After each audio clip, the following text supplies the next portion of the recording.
Everybody, just checking in. I'm going to try to get something finished before the end of the month. My June reading has been pretty slow going, hard concentrating.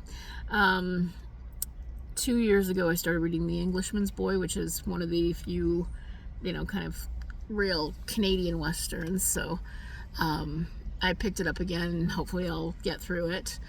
I have also been working diligently away on The Woman in Black, so I'll probably get that one done for sure. And I also threw in the tower and I started with Stephen King's The Gunslinger.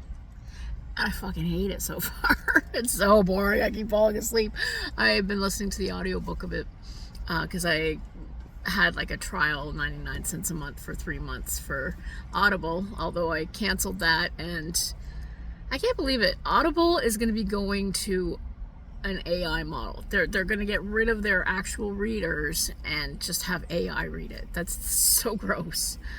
I mean, I like AI for some things. Don't get me wrong. I talk to ChatGPT every day. We have a little conversation. Helps me brainstorm some interesting stuff and whatever. But I put it where it belongs.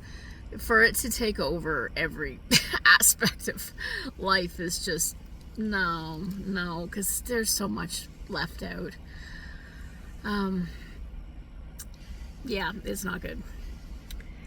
I'm not sure what's coming up in July. I have some books that I kind of found on the hard drive and went, hey, this would be all right, because July I like to kind of read something summery, maybe something Canadian, so it'll probably be just a horror month. And then we're starting countdown to my favorite time of the year. GARBAUGUST is coming up in August, and there's that to look forward to, and the Trash Tales anthology. So I don't know where I'm going to be by August, but keep buying lottery tickets. And so on the life update, still jobless, still have absolutely no income coming in, although I do want to say thank you to Lighthouse Man and Stuart, who contributed. Every little bit does help.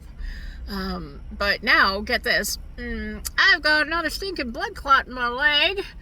I have to go back on blood thinners, which I don't like to do. I don't think I said anything on this channel, but my whole leg's just a horror show, and some of you have seen the pictures. Like, it's not pretty, but this is a horror channel, right? So I could just lean into it and milk it a little bit.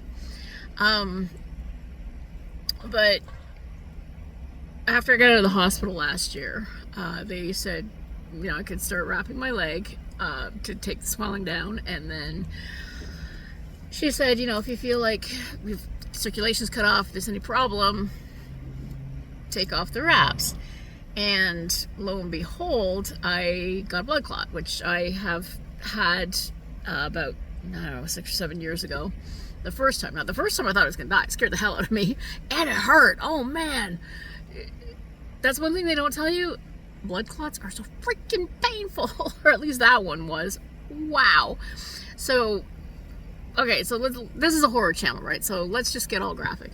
So there's like a lump, and then if you ever stuffed a golf ball into a garden hose or any kind of obstruction, and the garden hose is still trying to pump the water, but it starts getting thicker and and there's more and more pressure. Well, this is what happens to your vein when there's a blood clot blocking it. Now, the blood clot is supposed to just break up on its own. But if you're like me, and apparently I have soup for blood or something, I don't even know, it doesn't necessarily break down the way it's supposed to. So they put me on these blood thinners, and I've been on blood thinners since last August, which I absolutely hate. And I had run out of the blood thinners because this is so embarrassing to admit. In a country with free healthcare, I can't afford the dispensing fee to go and pick up my medication. So I've had these 2 prescriptions just sitting there for months. But I ran out of the blood thinners. And I was talking to my doctor, and she said she was going to send me to the hematologist to see if I still had to keep taking them. So go to the hematologist. And she said that normally when it's a small, shallow blood clot like that, they don't really do anything about it, right? So she said I can stay on it. And a lot of the reason I don't like staying on them is I have to go for blood work every couple of weeks, and it's really annoying. And if I ever get a job again, I mean, I have no idea what I'm going to do. But she said, or I can go off them because, I mean, I've been on them for a long time. All they're doing really is just costing me money, making things a little bloodier, you know, whatever.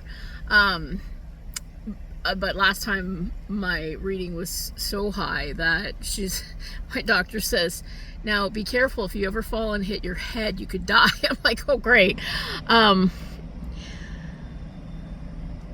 So the doctor, the hematologist, she said you can go off them, but it'll probably happen again.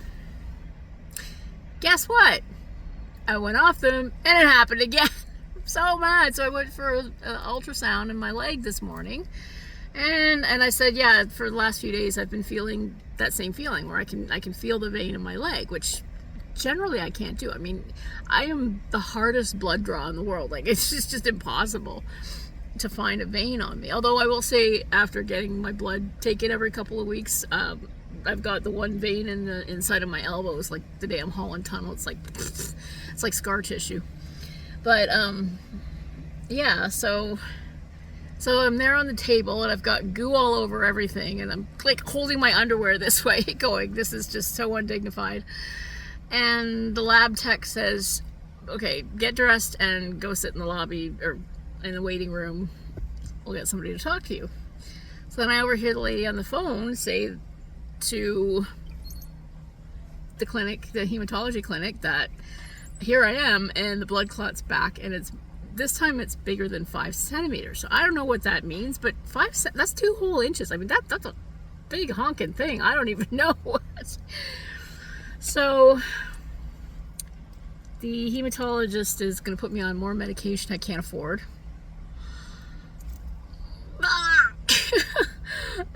And I said, and I even pointed out, she says, are you on blood thinners? And I said I was, but I went off it because I couldn't afford the dispensing fee, and I ran out, so I just could never go pick it up.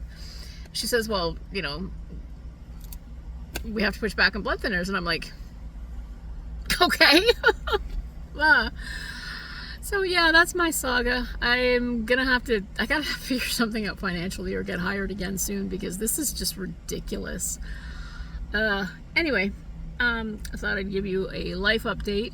We're holding on, but my sister's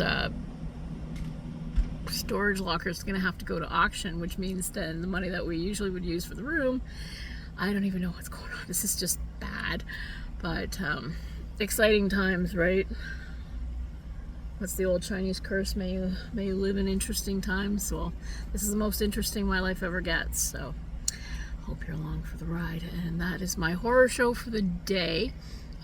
So I will be back with a review of The Woman in Black, and hopefully I will finish either The Englishman's Boy or The Gunslinger before the end of the month. And if not, then, well, you know, I can just take a week of July to finish.